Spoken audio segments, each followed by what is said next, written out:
my reaction to Biden's executive order, which he previously said he didn't have the power to do, since through his executive order canceled all of Trump's border policies which were working. Now, my reaction to this, okay, first, I had said before that illegal immigration can be viewed as people standing in line to buy a movie ticket and buy and pay for that movie ticket to be admitted into the building. And the illegal immigration, the illegal aliens, go around that line and wait for someone to open an exit door, and then while that exit door is open, sneak in. Now, the illegal immigration that's going on, let's say there's not one person waiting at that exit door to be opened. Let's say there are thousands of people waiting at that exit door to be opened. And as soon as that exit door is open, while everybody is staying in line to go into the theater legally, once that exit door is open, there's a mad rush of people, of 1,000, maybe more, rushing into the building. Now, the building can only hold so many people. But as far as these people are concerned, they don't care. They don't care. They want to get into the building illegally and watch the movie without having to pay for it. Now, so you have that image in mind of thousands of people going around the line and rushing into the building. Thousands. Now, through executive order, Biden says we'll only allow 15 or 2,500 people at that. It's capped, and you'll have to wait till tomorrow to be let in. So what? They'll just wait outside and wait till the exit door opens again to rush in? Because what this does is his policy enabled thousands of people to jump ahead of the legal movie buyers to rush that exit door. Now, the manager of that theater is standing in front of the exit door and said, wait a minute. We can only allow 100 people into the building. Okay, 1, 2, 3, 4, 5, 6, 7. Okay, 70, 80, 90, 99, 100. Okay, stop. Okay, come back tomorrow. And you can enter the building illegally and watch a movie free of charge. Now, what's going to happen is not only does it say, well, there was no policy, or maybe there was, to say, okay, you can go through the exit door and jump ahead of all the legal movie buyers. Now there will be people who will be jumping ahead of other illegal people trying to get into the exit door. Now there's a mad rush to be part of that first 100. Man, I want to get in there. Get out of the way, get out of the way, get out of the way. I want to be first in line on the exit door. I want to be first in line. Get out of the way. No, you get out of the way. No, I was here first. No, you get out of the way. So now, what Biden has done has made the situation worse, because now more people want to be part of the first 1,500 each day. Okay? And they could claw at each other to be part of that 1,500. You know. So this is why this is so bad and definitely does not solve the problem. It's making the problem worse. As somebody once said, it's like trying to fix the leak in the Titanic by using chewing gum to stop the leak. Because it doesn't solve the problem. If anything makes it worse, Biden was better off not doing a damn thing. Because what he did has just, I think the word is, exacerbated the problem. I'm going to look that word up, make sure I'm using the correct word. I think it's exacerbated. I believe it's exacerbated. And I'm going to look it up and make sure I got the right word. But he just made it worse. How can anybody with a brain think that Joe Biden is right and capable of leading our beloved nation? And with him not wanting to take a cognitive test, I submit to you, do you trust your children to ride in a school bus that Joe Biden is driving? Do you trust your life to sit in an airplane that Joe Biden is flying? And you could all the time throw in an argument, well, Trump. I believe cognitive tests will prove it. Trump is ready to take a cognitive test. If Biden refuses to do so, he's a coward. And it only proves he's incapable of running anything, let alone this country. And I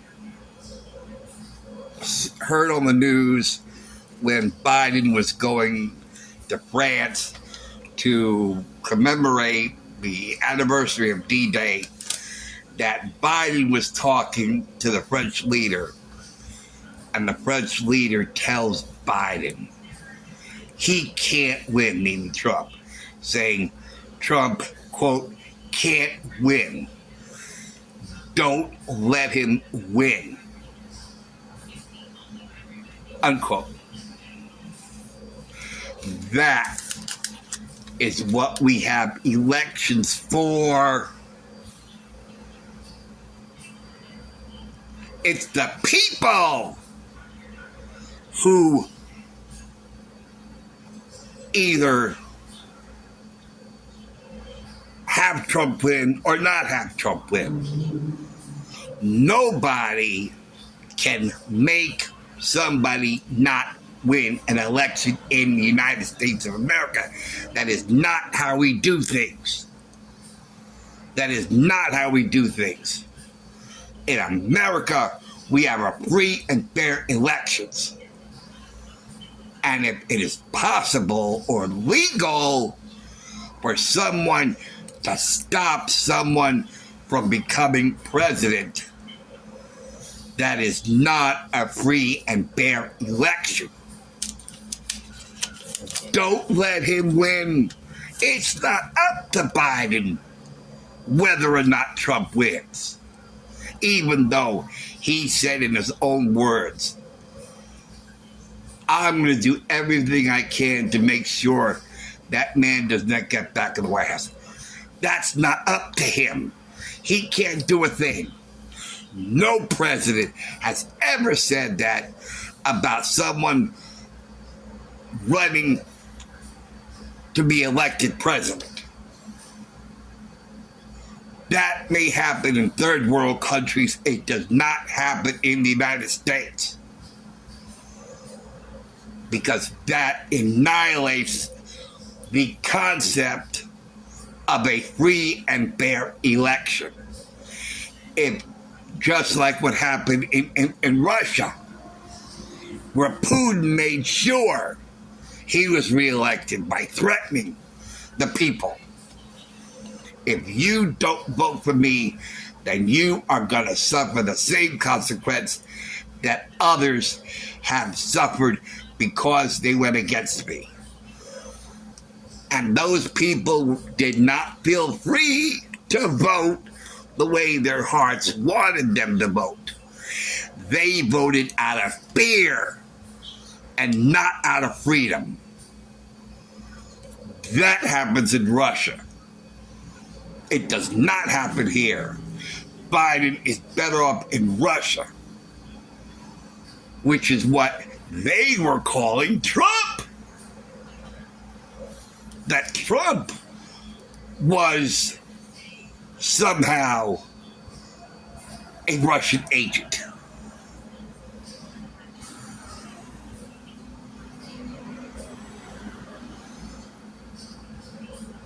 He got in. Trump got in.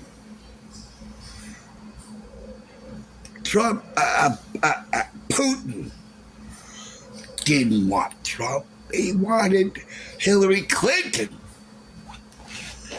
And they want Biden to stay in the White House. That doesn't sound like Trump is an agent of Russia.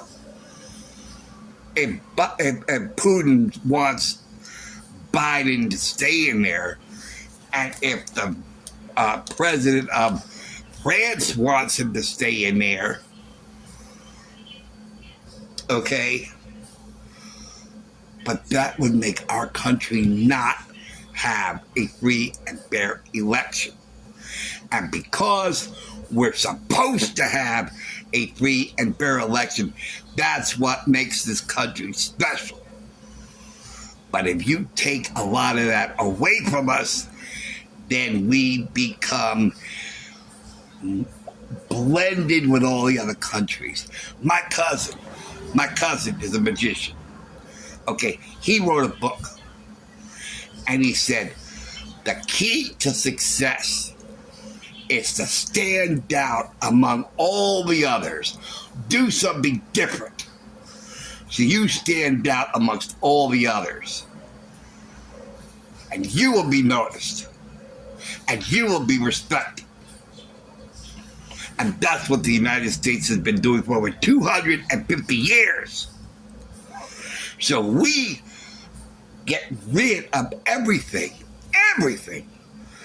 that makes the United States special. And a country that people would want to move to. Then don't make the United States a third world country. Don't make the United States into a fascist country, a communist country, a socialist country, because then the world will be doomed.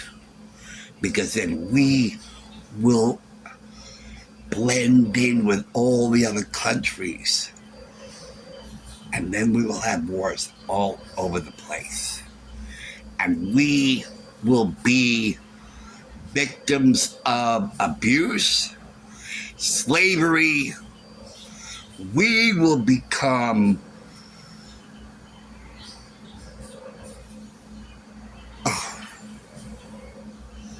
it's too horrific to even put into words. But anyway, I tell you, anytime I think of anything that man does, just boils me up. because this is not the United States I grew up in. This is a country I no longer recognize. I've been saying that for years. For at least a few years, anyway. And I said a few years ago when Biden illegally won that election, which was rigged, and I will say that to my grave. It was rigged just like that trial in New York was rigged. Is it no surprise? The jurors were Democrat. The judge was a Biden, Trump-hating Democrat, and bragged about being the one to take Trump down. How can you not say that that trial was rigged? Especially, and when Biden said, oh, he was given every opportunity to defend himself. No, he wasn't. Because every time that Trump's witness spoke, the other side kept raising, objection, Your Honor, sustained, objection, sustained, objection, sustained. That's why Abbott was like, rolled his eyes and said, this is crazy. This is insane. Because he was not allowed to speak on Trump's behalf. So no, Mr. Biden, Trump did not have the opportunity to defend himself. And that's why that trial was rigged. And everybody who has a brain knows it.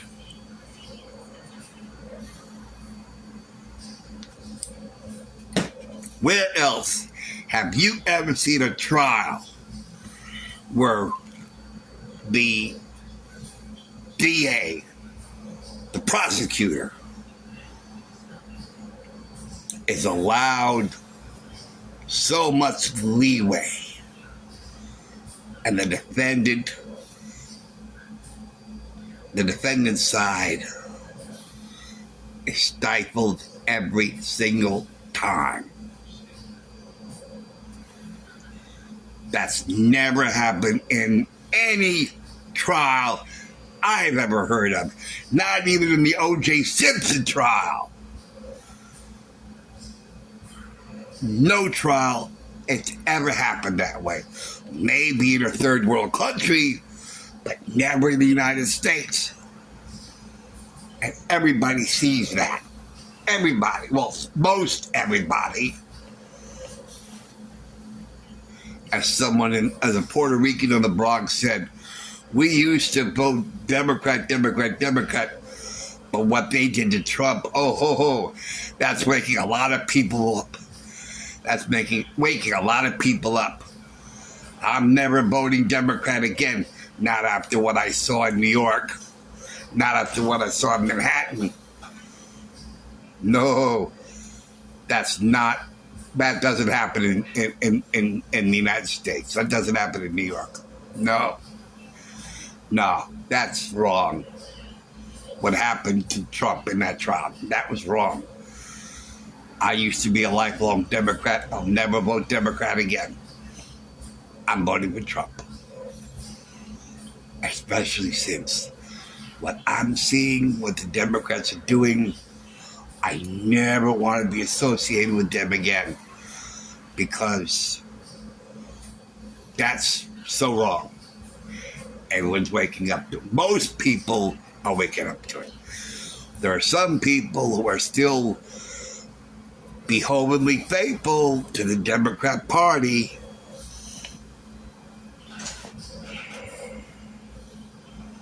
Well, they're straight to numbers. We are the silent majority. And a lot of people are being quiet about voting for Trump, for leaving the Democrat. Actually, they say, I didn't leave the Democrat Party. The Democrat Party left us.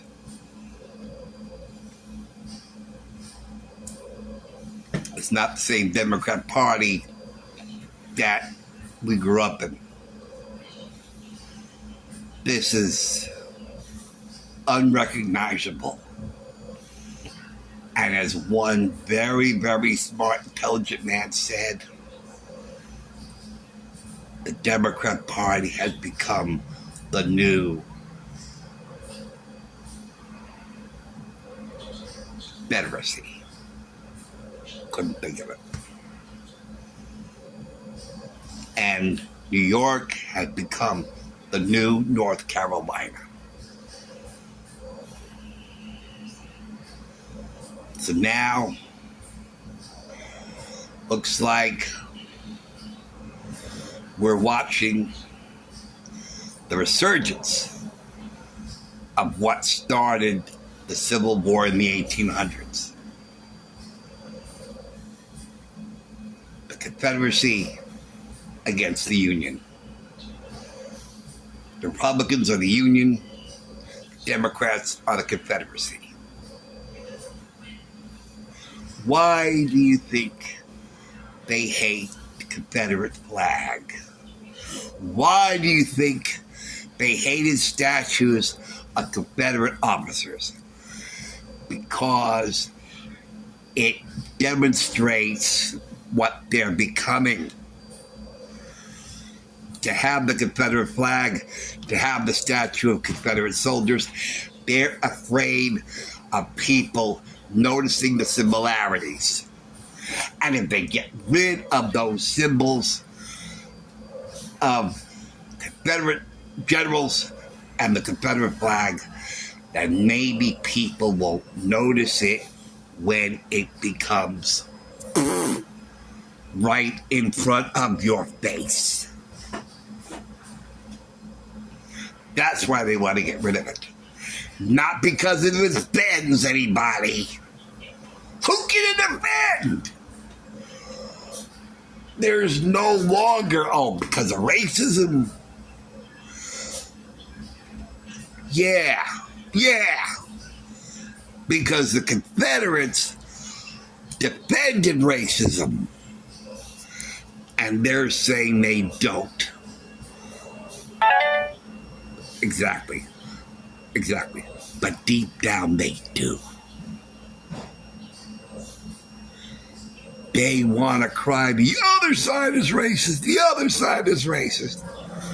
They've been projecting off themselves to Republicans for a long time. Claiming Trump is everything that they are and what they're doing. But you know what?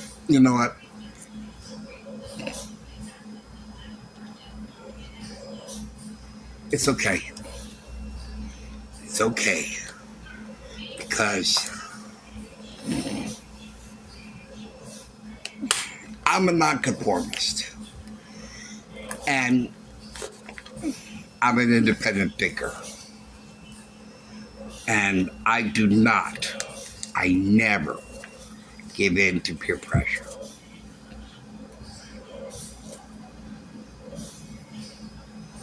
And so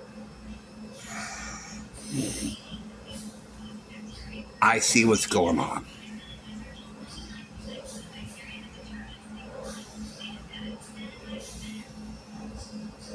And I'm sharing all that with you from my perspective.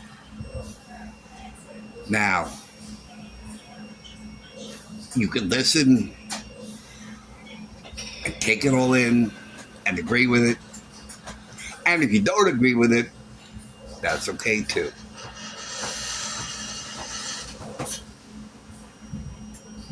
That's right.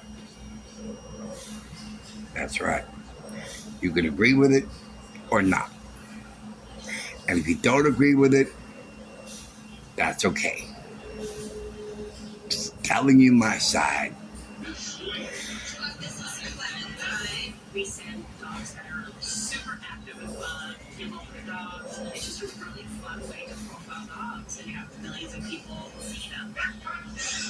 Anyway, there's nothing more I can say. I've said all I had to say. Basically, what I heard on the news and everything else. So, thank you for watching. Thank you for listening. And I will see you later. Take care, guys. See you soon. Bye.